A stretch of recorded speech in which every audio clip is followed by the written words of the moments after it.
need to make a confession at the outset here. A little over 20 years ago, I did something that I regret, something that I'm not particularly proud of, something that in many ways I wish no one would ever know, but that here I feel kind of obliged to reveal. In the late 1980s, in a moment of youthful indiscretion, I went to law school. Now,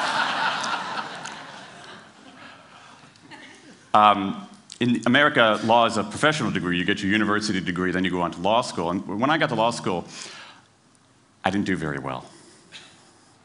To put it mildly, I didn't do very well. I, in fact, graduated in the part of my law school class that made the top 90% possible. Thank you. I never practiced law a day in my life. I pretty much wasn't allowed to. But today, against my better judgment, against the advice of my own wife, I want to try to dust off some of those legal skills, what's left of those legal skills. I don't want to tell you a story. I want to make a case. I want to make a hard-headed, evidence-based, dare I say lawyerly case for rethinking how we run our businesses. So, ladies and gentlemen of the jury, take a look at this. This is called the candle problem. Some of you might have seen this before. It was created in 1945 by a psychologist named Carl Duncker. Carl Duncker created this experiment that's used in a whole variety of experiments in behavioral science. And here's how it works. Suppose I'm the experimenter. I bring you into a room. I give you a candle, some thumbtacks, and some matches. And I say to you, your job is to attach the candle to the wall so the wax doesn't drip onto the table. Now, what would you do? Many people begin trying to thumbtack the candle to the wall. Doesn't work. Some people, and I saw somebody kind of make the motion over here, some people have a great idea where they light the match, melt the side of the candle, try to adhere it to the wall. It's an awesome idea, doesn't work. And eventually, after 5 or 10 minutes, most people figure out the solution, which you can see here. The key is to overcome what's called functional fixedness. You look at that box and you see it only as a receptacle for the tacks, but it can also have this other function as a platform for the candle. The candle problem. Now, I want to tell you about an experiment using the candle problem done by a scientist named Sam Glucksberg, who's now at Princeton University in the US. This shows the power of incentives. Here's what he did. He gathered his participants and he said, I'm going to time you how quickly you can solve this problem.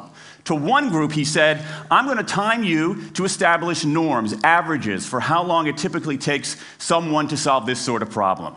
To the second group, he offered rewards. He said, if you're in the top 25% of the fastest times, you get $5. If you're the fastest of everyone we're testing here today, you get $20. Okay, now this is several years ago, adjusted for inflation. It's a decent sum of money for a few minutes of work. Okay, it's a nice motivator. Question, how much faster did this group solve the problem? Answer, it took them on average 3.5 minutes longer. 3.5 minutes longer. Now this makes no sense, right? I mean, I'm an American, I believe in free markets, that's not how it's supposed to work, right? If you want people to perform better, you reward them, right? Bonuses, commissions, their own reality show, incentivize them. That's how business works, but that's not happening here. You've got an incentive designed to sharpen thinking and accelerate creativity, and it does just the opposite. It dulls thinking and blocks creativity. And what's interesting about this experiment is that it's not an aberration. This has been replicated over and over and over again for nearly 40 years. These contingent motivators. If you do this, then you get that. Work in some circumstances, but for a lot of tasks, they actually either don't work or often they do harm. This is one of the most robust findings in social science and also one of the most ignored. I spent the last couple of years looking at the science of human motivation, particularly the dynamics of extrinsic motivators and intrinsic motivators. And I'm telling you, it's not even close. If you look at the science, there is a mismatch between what science knows and what business does.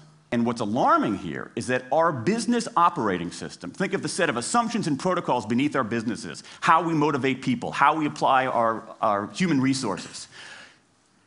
It's built entirely around these extrinsic motivators, around carrots and sticks. That's actually fine for many kinds of 20th century tasks.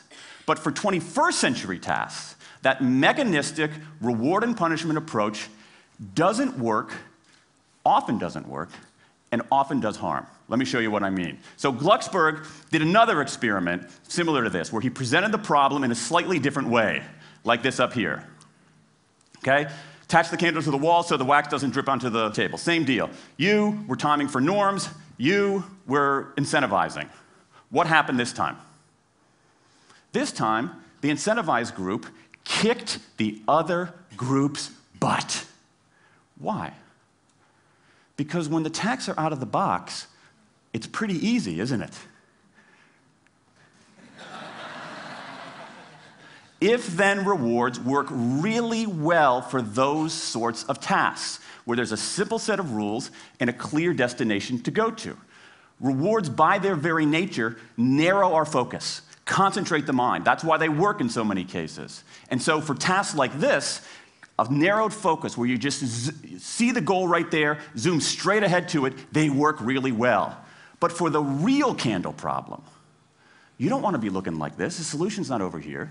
The solution's on the periphery. You want to be looking around. That reward actually narrows our focus and restricts our possibility. Let me tell you why this is so important. In Western Europe, in many parts of Asia, in North America, in Australia, white-collar workers are doing less of this kind of work and more of this kind of work. That routine, rule-based, left-brain work, certain kinds of accounting, certain kinds of financial analysis, certain kinds of computer programming, has become fairly easy to outsource, fairly easy to automate. Software can do it faster. Low-cost providers around the world can do it cheaper. So what really matters are the more right-brain, creative, conceptual kinds of abilities. Think about your own work. Think about your own work. Are the problems that you face, or even the problems we've been talking about here, are those kinds of problems, do they have a clear set of rules and a single solution? No. The rules are mystifying. The solution, if it exists at all, is surprising and non-obvious. Everybody in this room is dealing with their own version of the candle problem. And for candle problems of any kind, in any field, those if-then rewards, the things around which we've built so many of our businesses, don't work. Now, I mean, it makes me crazy. And this is not, here's the thing, this is not a feeling, okay? I'm a lawyer, I don't believe in feelings. This is not a philosophy. I'm an American, I don't believe in philosophy. This is a fact, or as we say in my hometown of Washington, D.C., a true fact. Let me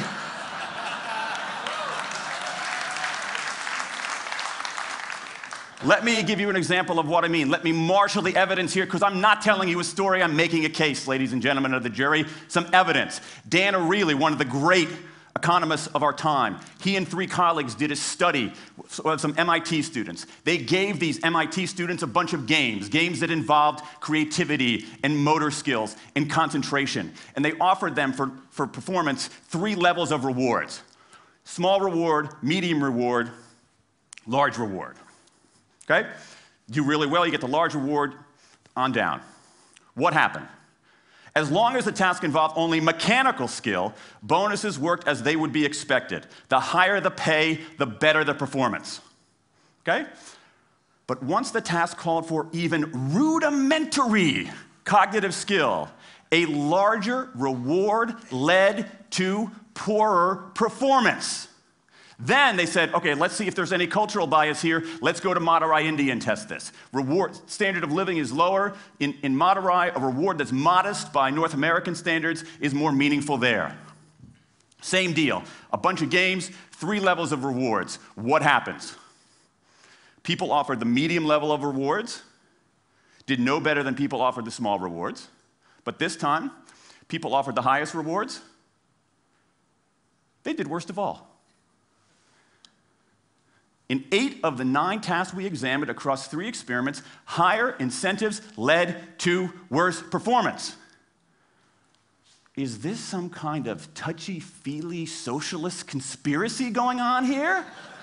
No, these are economists from MIT, from Carnegie Mellon, from the University of Chicago. And do you know who sponsored this research? The Federal Reserve Bank of the United States. That's the American experience. Let's go across the pond to the London School of Economics. LSE, London School of Economics, alma mater of 11 Nobel laureates in economics. Training ground for great economic thinkers like George Soros and Friedrich Hayek and Mick Jagger. Just last month, economists at LSE looked at 51 studies of pay-for-performance plans inside of companies. Here's what the economists there said. We find that financial incentives can result in a negative impact on overall performance. There's a mismatch between what science knows and what business does. And what worries me as we stand here in the rubble of the economic collapse is that too many organizations are making their decisions, their policies about talent and people, based on assumptions that are outdated, unexamined, and rooted more in folklore than in science. And if we really want to get out of this economic mess, and if we really want high performance on those definitional tasks of the 21st century, the solution is not to do more of the wrong things, to entice people with a sweeter carrot or threaten them with a sharper stick. We need a whole new approach. The good news about all this is that the scientists who've been studying motivation have given us this new approach. It's an approach built much more around intrinsic motivation, around the desire to do things because they matter, because we like it, because they're interesting, because they're part of something important. And to my mind, that new operating system for our businesses revolves around 3 elements: autonomy, mastery, and purpose. Autonomy, the urge to direct our own lives. Mastery, the desire to get better and better at something that matters. And purpose, the yearning to do what we do in the service of something larger than ourselves. These are the building blocks of an entirely new operating system for our businesses. I want to talk today only about autonomy. In the 20th century, we came up with this idea of management. Management did not emanate from nature. Okay? Management it's not a tree, it's a television set. Okay? Somebody invented it. And it doesn't mean it's going to work forever. Management is great. Traditional notions of management are great if you want compliance. But if you want engagement, self-direction works better. Let me give you some examples of some kind of radical notions of self-direction. And what this means, you don't see a lot of it, but you see the first stirrings of something really interesting going on. Because what it means is, it means paying people adequately and fairly, absolutely. Getting the issue of money off the table, and then giving people lots of autonomy. Let me give you some examples. How many of you have heard of the company Atlassian? Okay, looks like less than half. Atlassian is an Australian software company, and they do something incredibly cool. A few times a year, they tell their engineers, go for the next 24 hours and work on anything you want. As long as it's not part of your regular job. Work on anything you want. So the engineers use this time to come up with a cool patch of code, to come up with an elegant hack. Then they present all of these stuff that they've developed to their teammates, to the rest of the company, in this wild and woolly all-hands meeting at the end of the day. And then, being Australians, everybody has a beer. They call them FedEx days. Why? Because you have to deliver something overnight. It's not bad. It's a huge trademark violation, but it's pretty clever. That one day of intense autonomy has produced a whole array of software fixes that might never have existed. And it's worked so well that Atlassian has taken it to the next level with 20% time, done famously at Google, where engineers can spend 20% of their time working on anything they want. They have autonomy over their time, their task, their team, their technique. Okay? Radical amounts of autonomy. And at Google, as many of you know, about half of the new products in a typical year are birthed during that 20% time. Things like Gmail, Orchid, Google News. Let me give you an even more radical example of it. Something called the results-only work environment, the ROW, created by 2 American consultants in place at about a dozen companies around North America. In a ROW, people don't have schedules. They show up when they want. They don't have to be in the office at a certain time or any time. They just have to get their work done. How they do it, when they do it, where they do it, is totally up to them. Meetings in these kinds of environments are optional. What happens? Almost across the board. Productivity goes up, worker engagement goes up, worker satisfaction goes up, turnover goes down. Autonomy, mastery, and purpose. These are the building blocks of a new way of doing things. Now, some of you might look at this and say, that sounds nice, but it's utopian. And I say, nope. I have proof. In the mid-1990s, Microsoft started an encyclopedia called Encarta. They had deployed all the right incentives. All the right incentives. They paid professionals to write and edit thousands of articles. Well-compensated managers oversaw the whole thing to make sure it came in on budget and on time. A few years later, another encyclopedia got started. Different model, right? Do it for fun. No one gets paid a cent or a euro or a yen. Do it because you like to do it. Now, if you had, just 10 years ago, if you had gone to an economist anywhere and said, hey, I got these 2 different models for creating an encyclopedia, if they went head-to-head, who would win? 10 years ago, you could not have found a single sober economist anywhere on planet Earth who would have predicted the Wikipedia model. This is the titanic battle between these 2 approaches. This is the Ali Frazier of motivation, right? This is the thriller in Manila, all right? Intrinsic motivators versus extrinsic motivators. Autonomy, mastery, and purpose versus carrots and sticks. And who wins? Intrinsic motivation, autonomy, mastery, and purpose in a knockout. Let me wrap up. There's a mismatch between what science knows and what business does. And here's what science knows. 1. Those 20th century rewards, those motivators we think are the natural part of business, do work, but only in a surprisingly narrow band of circumstances.